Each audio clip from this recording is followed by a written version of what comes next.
இது மகிமை நேரம்.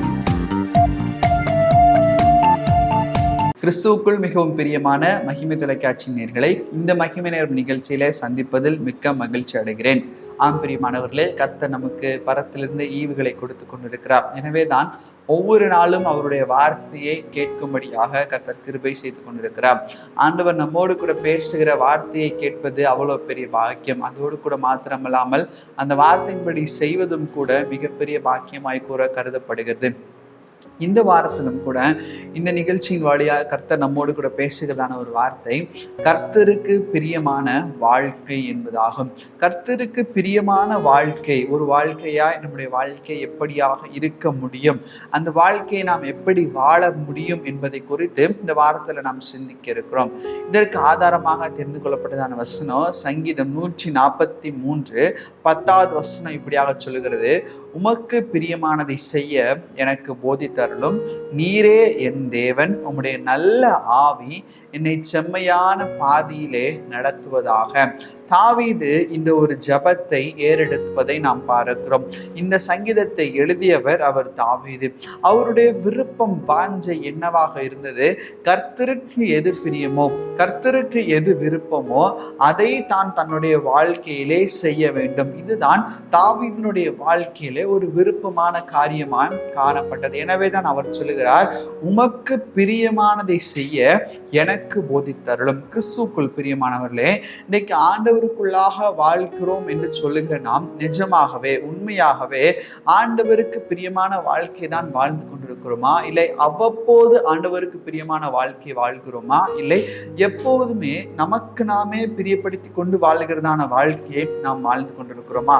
ஒருவேளை இன்னைக்கு பிரியமான வாழ்க்கை என்று சொல்லும் போது அநேகர் வாலிபர்களுடைய வாழ்க்கையை மாத்திரம் சொல்வார்கள். வாலிபர்கள் கிறிஸ்துவுக்கு பிரியமான வாழ்க்கையை வாழ்கிறார்களா இல்லையா என்று சொல்லி அவர்களை மாத்திரம் அந்த கண்ணோட்டத்திலே பார்க்கிறவர்கள் உண்டு. ஆனால் பிரியமானவர்களே, பிரியமான வாழ்க்கை என்பது, அதுவும் கர்த்தருக்கு பிரியமான வாழ்க்கை என்பது அனைவருக்கும் பொருந்தும். அது சிறு வயது முதல் முதிர் வயது வரைக்கும் இருக்கிற அனைவருக்குமே அது பொருந்தும்.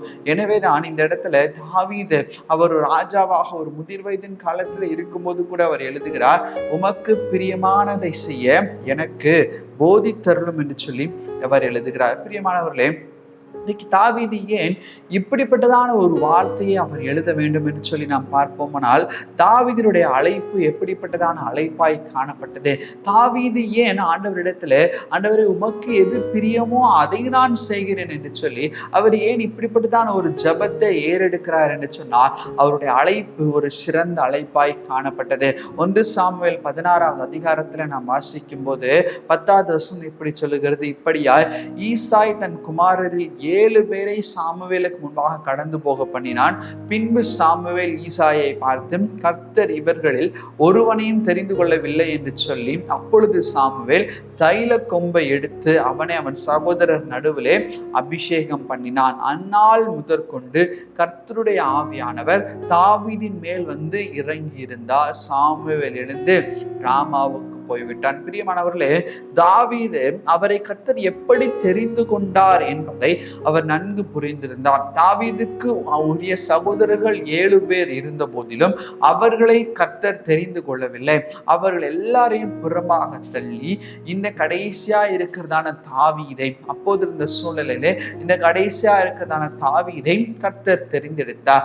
ஏன் கர்த்தர் தாவீதை தெரிந்தெடுத்தார் என்று சொன்னால், தாவீது தனக்கு பிரியமான வழியிலே நடக்க வேண்டும், தனக்கு கர்த்தருக்கு எது இஷ்டமோ அந்த வழியிலே தாவீது நடக்க வேண்டும் என்கிறதான ஒரு வாஞ்சையோடு கூட தாவீதை கர்த்தர் தெரிந்தெடுப்பதை நாம் பார்க்கிறோம். எனவே தான் பிரியமானவர்களே, தாவீது சொல்லுகிறார், ஆண்டவரே உமக்கு பிரியமானது என்ன என்பதை எனக்கு காமித்தருளும், எனக்கு நீர் காட்டியருளும், அதன்படியே நான் செய்கிறேன் என்று சொல்லி தாவீது அந்த ஜபத்தை கர்த்தரிடத்துல ஏறெடுக்கிறார். பிரியமானவர்களே, இன்னைக்கு நம்முடைய அழைப்பை நாம் யோசித்து பார்ப்போம். இன்னைக்கு நாம ஆண்டவரை பற்றி அறியாதவர்களா இருந்திருப்போமானால் இன்னைக்கு நம்முடைய நிலைமையே வேற எங்கேயோ வித்தியாசமா இருந்திருக்கும். ஒருவேளை இன்னைக்கு பாவத்திற்கும் அடிமைத்தனத்திற்கும் நம்ம பாவத்தின் அடிமைத்தனத்திலே சிக்கி நம்ம வாழ்ந்திருப்போம். ஆனால் அப்படி இல்லாதபடிக்கு அவர் நம்மை மீட்டெடுத்து நம்முடைய தூய இரத்தத்தினால் நம்மை கழுவி நம்மை பரிசுத்தராய் மாற்றி அவருடைய நித்திய ஜீவனை நமக்கு கொடுப்பதற்காக இப்படி ஒரு பரம அழைப்பை நமக்கு கொடுத்திருக்கிறாரே, இது எவ்வளவு பெரிய பாக்கியம் அல்லவா? அப்ப அப்படிப்பட்டவரை பார்த்து அவருக்கு எது பிரியமோ அதை தான் நாம் செய்ய வேண்டும். வேதத்துல ஒரு வசனம் இருக்கிறது, உண்டாக்கின சிருஷ்டி உண்டாக்கினவரை பார்த்து நீர் ஏன் என்னை உண்டாக்கினீர் என்று சொல்லி கேட்கக்கூடும். அதே போலதான் இன்னைக்கு நாமும் கூட ஒருவேளை நமக்கு நம்முடைய வாழ்க்கை என்னுடைய இஷ்டப்படிதான் நான் வாழ்வேன் என்று சொல்லி நாம் சிந்தித்துக் கொண்டிருக்கலாம். ஆனால் நம்மை உண்டாக்கின ஒரு சர்வ வல்லவருடைய தேவன் இருக்கிறார்.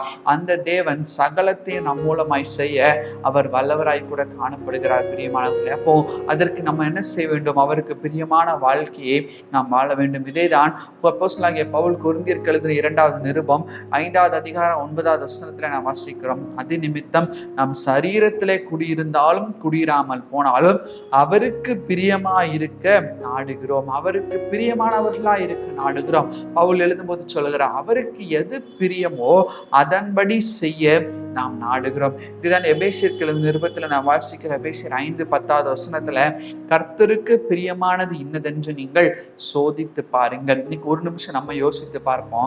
நம்முடைய பிரியத்தையும் கர்த்தருடைய பிரியத்தையும் ஒரு வகை பட்டியலாக நாம் எடுக்கும் போது உண்மையாகவே நாம் எவ்வளவு மோசமாக நம்முடைய இஷ்டத்தை நாம் வைத்திருக்கிறோம் என்று சொல்லி நாம் யோசிக்க முடியும். இன்னைக்கு அநேக சாட்சிகள் உண்டு.